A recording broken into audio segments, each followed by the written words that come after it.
Hello students, आज हम class 10th में एक्सरसाइज 1.4 को सॉल्व करेंगे।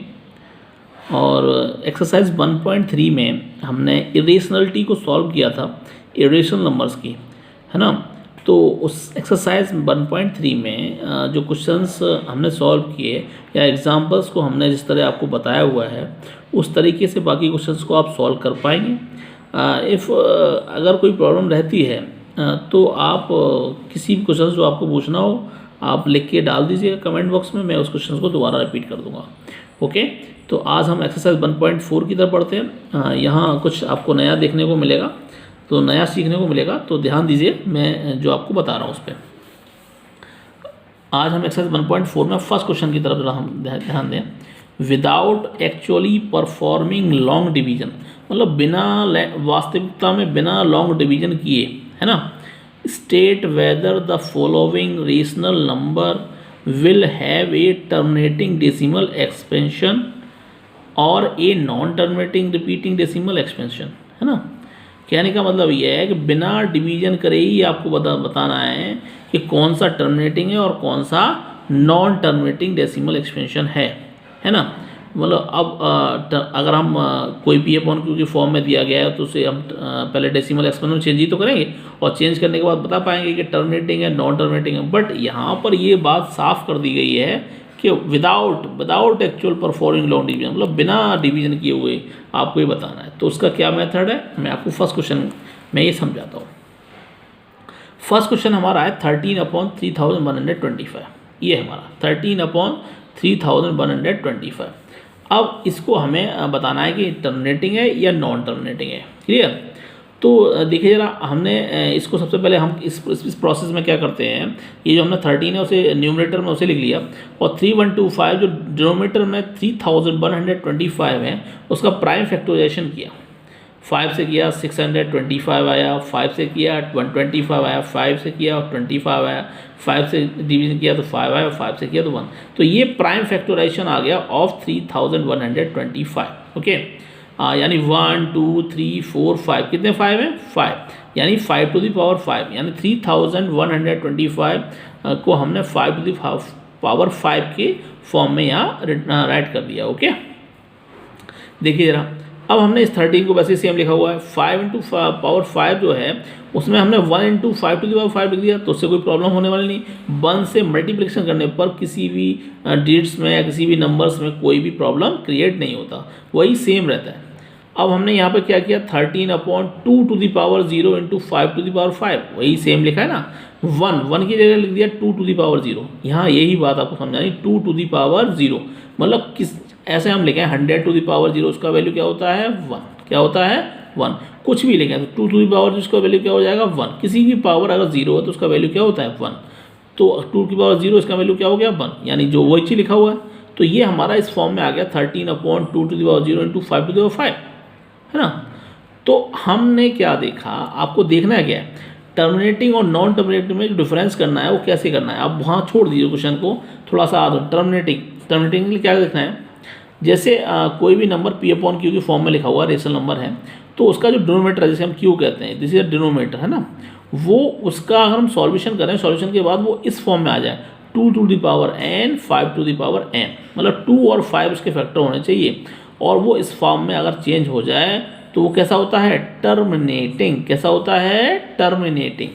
और अगर वो पी अपॉन क्यू की फॉर्म में है और 2 to the power n into 5 to the power m के फॉर्म में नहीं आता है क्या क्यू, यानी डिनोमिनेटर, तो वो नॉन टर्मिनेटिंग रिपीटिंग कहलाता है। तो टर्मिनेटिंग, नॉन टर्मिनेटिंग रिपीटिंग, दो ही चीज़ें हैं, हमने रेशनल नंबर में दो ही चीज़ें पढ़ी हैं, terminating and non terminating repeating. तो कब होता है, जब क्यू के इक्वल दिस आए एंड क्यू के इक्वल दिस नहीं आए, it is not equal to and it is equal to, है ना। तो आपने क्या देखा इस क्वेश्चन में, 2 to the power n into 5 to the power m, यानी 2 to the power 0 into 5 to the form, this is the form, ये इस फॉर्म से मैच करता है ना। ये इसका q तो है, ये p है और ये q है, यानी p अपॉन q, तो इस फॉर्म से ही मैच करता है ना। तो ये मैच करता है तो कैसा हो गया, सो दिस इज टर्मिनेटिंग, क्योंकि ये टर्मिनेटिंग को फॉलो करता है, this is followed by terminating. तो ये किसको फॉलो करता है, टर्मिनेटिंग को फॉलो करता है। तो ये क्या हो गया बेटा, ये जो है 13/3125 है, अगर इसका डेसिमल जो एक्सप्रेशन आएगा वो क्या होगा, टर्मिनेटिंग। क्लियर हुआ ना? तो ये चीज़ यहाँ पर क्लियर हो गई। क्लियर। अब मैं आपको थोड़ा सा इसमें आगे बताना चाहूँगा, एक दूसरा क्वेश्चन ले लेते हैं, एग्जाम्पल ले लेते हैं। देखिए जरा, हाँ ना, जैसे लिखा हुआ है 17/8। क्या लिखा हुआ है? 17/8 इक्वल, हमने 17 को 8 यहाँ डिनोमीटर है, उसको हमने फैक्टराइज कर लिया। अब 8 को फैक्टराइज करना तो सबको ही आता होगा, मैं यहाँ कर देता हूँ, है ना। 2 4 जा 8, 2 2 जा 4 और 2 1 जा 2, यानी ये 3 जो फैक्टर आए यही तो प्राइम फैक्टर आए, यानी 2 × 2 × 2 यानी 2 to the power 3, 1 2 3 कितनी आई? 2 to the power 3। मैंने यहाँ नोट कर दिया, इंटू 1 लगा लिया। 1 आपको पता है ना, 1 करने से कोई फर्क नहीं पड़ता। और यहाँ क्योंकि ये 2 और 5 के फॉर्म में होना चाहिए, तो मैं यहाँ पर 2 आ चुका है, वहाँ पे 2 नहीं आया था, और यहाँ 2 पहले से आ चुका है, तो हमने इसको कर दिया 5 to the power 0, यानी 5 to the power 0 की क्या वैल्यू क्या होता है? 1। तो ये 2 की पावर n इंटू 5 की पावर n की फॉर्म में आ गया। तो q is the form of 2 to the power n 5 to the power m, ये m नोट था यहाँ में, m इस फॉर्म में आ गया। So this is terminating decimal expansion. Clear. ये कैसा हो गया? टर्मिनेटिंग। क्यों हो गया? क्योंकि इस फॉर्म में आता है। क्लियर। बहुत आसान है। एक और हम एग्जाम्पल यहाँ ले लेते हैं। ये क्वेश्चन भी आपके एक्सरसाइज के क्वेश्चन चल रहे हैं, मैं आज आपको एक्सरसाइज के क्वेश्चन ले रहा हूँ क्योंकि मुझे लगता है कहीं ना कहीं प्रॉब्लम होता है, इसलिए एक्सरसाइज के क्वेश्चन लेना जरूरी है। 64/455 ये हम यहाँ पे लिख लिया। हमने वही प्रोसीजर किया, 455 को यहाँ डिनोट किया और 455 को यहाँ डिनोट करके हमने वही करना शुरू कर दिया। 455 को किससे काटा? 5 से, है ना। अब 5 से क्रॉस किया क्योंकि 5 से कट सकता, 5 9 जा 45, 5 1 जा 5, फिर 7 से काटा, 7 1 जा 7, 7 3 जा 21 और 13 1 जा 13। क्लियर। अब इसके जो डिनोमीटर में, ये जो डिनोमीटर है इसका, ये डिनोमीटर जो है 5 7 13 क्या है? 5 7 13, मतलब 5 और 2 के अलावा, 5 और 2 के अलावा भी आ गए ना, क्या आ गए? 7 और 13, है ना। तो 7 और 13 आ गए, तो आप कह दीजिए कि दिस इज नॉट टर्मिनेटिंग, ये टर्मिनेटिंग नहीं होगा। q is not equal to 2 to the power n and 5 to the power m। ये तो कुछ और भी बन गया, 7 और 13 साथ में आ गया। अगर हम 1 भी कर लें तो 5 और 2 के अलावा 7 और 13 भी रहेगा, जो हमारे लिए ठीक नहीं है ना। तो q, ये q जो डिनोमीटर है आपका किस फॉर्म में आ गया? नहीं आया, 2 to the power n into 5 to the power m की फॉर्म में नहीं है, इज़ नॉट इक्वल। क्लियर। जब ये इक्वल नहीं है, so this is non terminating decimal expression. ये नॉन टर्मिनेटिंग रिपीटिंग हो गया, ठीक है। ये तो ये नॉन टर्मिनेटिंग है, और वो कैसा था? वो सभी कैसे थे? दोनों टर्मिनेटिंग। क्लियर हो गया ना। तो अभी मैंने आपको क्लियर किया है कि नॉन टर्मिनेटिंग रिपीटिंग या सिर्फ टर्मिनेटिंग में कैसे डिफरेंस करेंगे, कैसे उसके डिनोमीटर को सॉल्व करके आप पहचान जाएंगे विदाउट एक्चुअली लॉन्ग डिवीजन, है ना। पर बिना परफॉर्म किए हुए, उसके लॉन्ग डिवीजन की बिना परफॉर्म किए आपको पता चल जाएगा कि this is the terminating and this is the non terminating repeating. Clear. ये हो गया। अब थोड़ा हम सेकंड क्वेश्चन की तरफ पढ़ते हैं। इसी एक्सरसाइज का सेकंड क्वेश्चन है चेंज इनटू डेसिमल एक्सपेंशन, है ना। आपको चेंज करना डेसिमल में। डेसिमल में जानते हैं, आपने पढ़ा हुआ है 1/2, ऐसे चेंज करना है तो अगर 0.5 होता है ना, सबको पता है। This is the form of rational number and this is the form of decimal expression, है ना।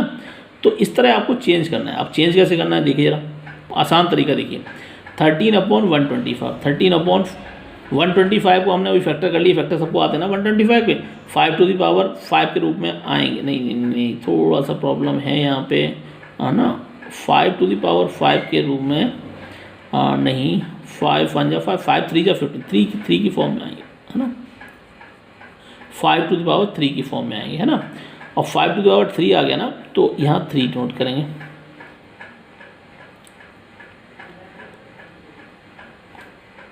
ना यहाँ 3 नोट करेंगे। 13/125 ले लिया हमने, तो 13/5 to the power 3 हो गया, और यहाँ 2 to the power 0। आप देख रहे हैं ना। तो पहले हमने इसलिए ये लिखा, वैसे लिखने की आवश्यकता नहीं थी। यहाँ हमने ये इसलिए लिखा हुआ है कि दिस इज़ टर्मिनेटिंग या नॉन टर्मिनेटिंग। तो आप देख रहे हैं 5 to the power 3 and 2 to the power 0 है, तो दिस इज़ टर्मिनेटिंग इसका जो आंसर आने वाला है वो टर्मिनेटिंग है, मतलब ये टर्मिनेटिंग डेसिमल एक्सप्रेशन है। लेकिन अब हमें उसका वैल्यू फाइंड करना है ना। तो हम इसकी आवश्यकता नहीं है, अब इसकी आवश्यकता नहीं, ये सिर्फ हमने ये देखने के लिए पता कर लिया कि टर्मिनेटिंग है, नॉन टर्मिनेटिंग रिपीटिंग है, तो ये टर्मिनेटिंग है। अब देखिए आपको क्या करना है, 13/5/3, ओके, क्योंकि 125 को हम ऐसे ही लिखते हैं 5/3।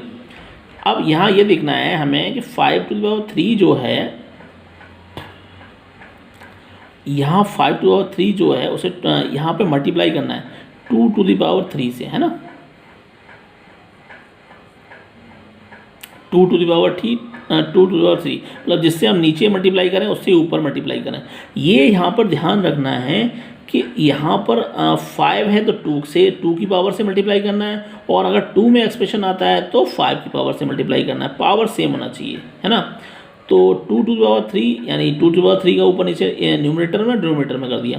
अब 5 2 10, 5 2 कितना हो गया 10, है ना, मल्टीप्लिकेशन कर दिया 5 × 2 और उसके पावर कितनी है 3, है ना। और यहाँ देखिए 2/3 का वैल्यू कितना आ गया, इसको यहाँ पे क्रॉस कर देते हैं। अच्छा नेक्स्ट देख लीजिए, थोड़ा इसको बाद में बताएंगे, कुछ मिस्टेक है इसमें, नेक्स्ट देख लीजिए, उसको आपको समझ आएगा, ठीक है। 17/8 है ना, 17/8 में ज़रा देखिए हम कैसे कर रहे हैं। 8 का हमने एक्सप्रेशन कर दिया, है ना, 8 के फैक्टर कर लिया, 2 4 जा 8, 2 2 जा 4, 2 1 जा 2, तो ये हमने यहाँ पे किया हुआ है, ठीक है। ये 2/3 हो गया, क्लियर, 17/2/3।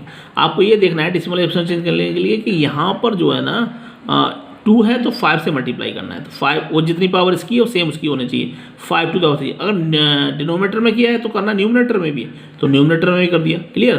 तो 2 5 जा 10 हो गया, पावर कितना है 3, सिंगल टाइम लगा दिया। 5/3 का वैल्यू 125, तो 17 का 125 में मल्टीप्लाई कर दिया, 17 5 जा 85 का 5, 8 कैरी, 7 2 जा 34 और 8 कितना हो गया 42 का 2 कैरी कितना हो गया 4, और 17 में जा 17 और 4 21, तो 2125 ही क्लियर हो गया। अब ये 10 की पावर 3 यानी 10,000 हो गया, है ना। तो 10,000 से इसमें डिवाइड करना है, तो आपको पता है कितने जीरो हैं 1 2 3, तो डेसिमल कहाँ लगने वाला 1 2 3 पॉइंट्स के बाद इधर से काउंट करके 3 पॉइंट के बाद डेसिमल लगा दीजिए 1 2 3, तो इसका जो डेसिमल एक्सप्रेशन है वो क्या होना 2.125, क्या बना 2.125।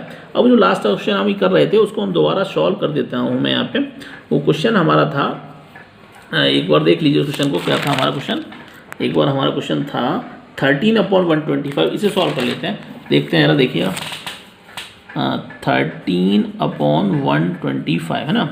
तो हमें क्या करना है, 13 लिखा, 125 के हमने फैक्टर करे तो 5/3 आया, क्लियर। 5 5 जा 25, 25 5 जा 125।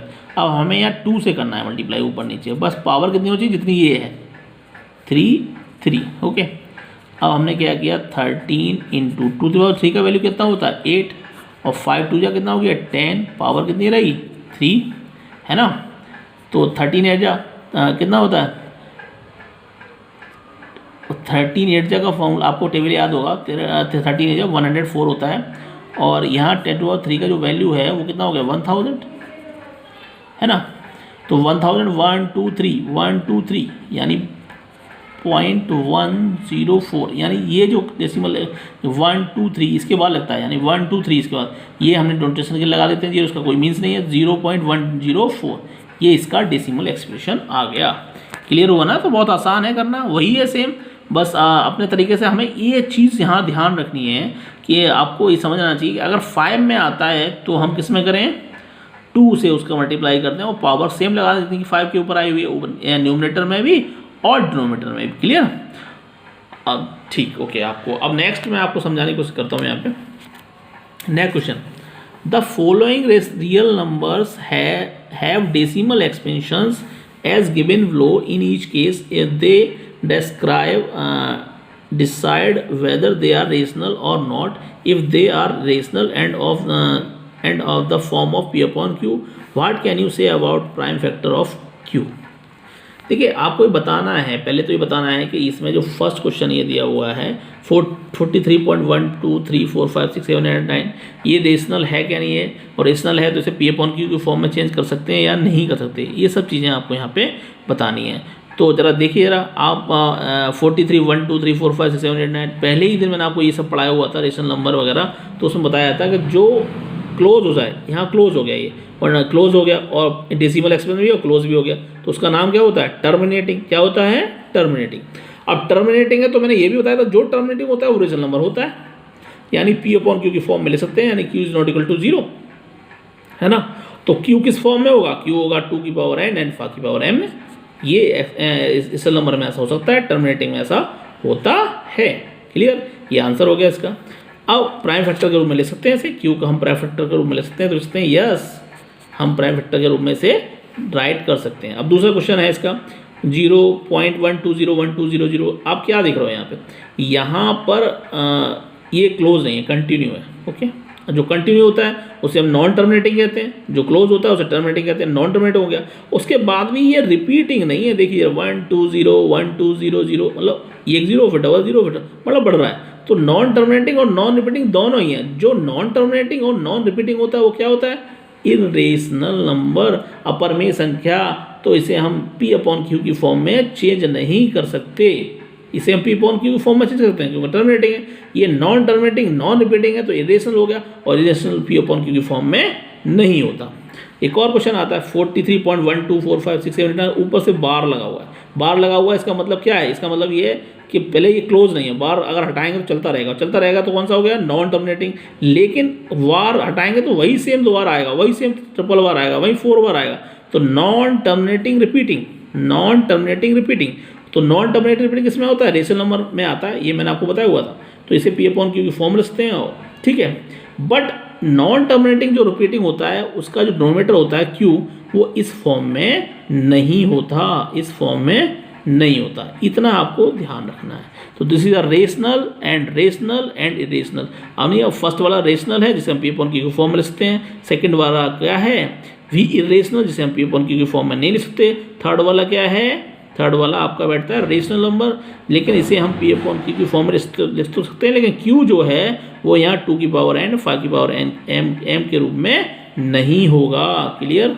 तो ये आपकी एक्सरसाइज यहाँ फिनिश होती है। Okay, have a nice day.